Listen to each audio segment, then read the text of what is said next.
اومدم از تو بانک بیرون، بعد اینم اون موقع پاکت میدادن، پول نقد میدادن، که گرفتم دیدم دو تا موتوری خلاف اینجوری رفتم تو اتوبان، رفتم و بالاخره گمشون کردم. دوباره اومدم تو شهر پشت چراغ وایسادم، دیدم یه موتور اومد اینو داد عقب، دیدم قمه چاقو اینقدر شیشه دادم. گفتم جانم، گفت من دوست هستم. گفتم منم صیادی هستم.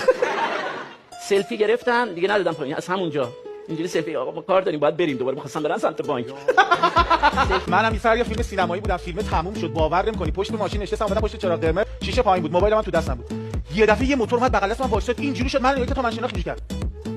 آقای کیایی؟ گفتم گفت شیشه رو بده بالا، گوشی رو میبرن.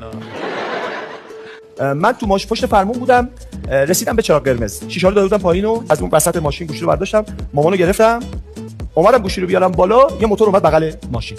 آقا هنگی یه عکس بگیریم؟ گفتم بگیریم داداش. اینجوری سلفی گرفتم، منم خندیدم، اومد بره گفت آقا هنگی شیشه رو بده بالا، ما دوز بودیم. اون گازش گرفت رفت و من همینجوری مونده بودم، چراغ صاف شده بود من نمیرفتم. توی ماشینیم یه چیزی من جا موند، ماشین قفل شد، همین یه کمکی بکنم. یا آقای من آقا بده من درستش کنم. خودم عزیزم دارم، خب اینا دارم همین کار میکنه. آقا دادی من دزدم. اگه اجازه بدی من 6 ثانیه واسط باز میکنم. راست میگی؟ هرچی خواهش کردم نیومدن که مجبور شد بلند بگه آقای من دزدم، اجازه بدی من بازش میکنم تا آقای عزتی راه بیافته.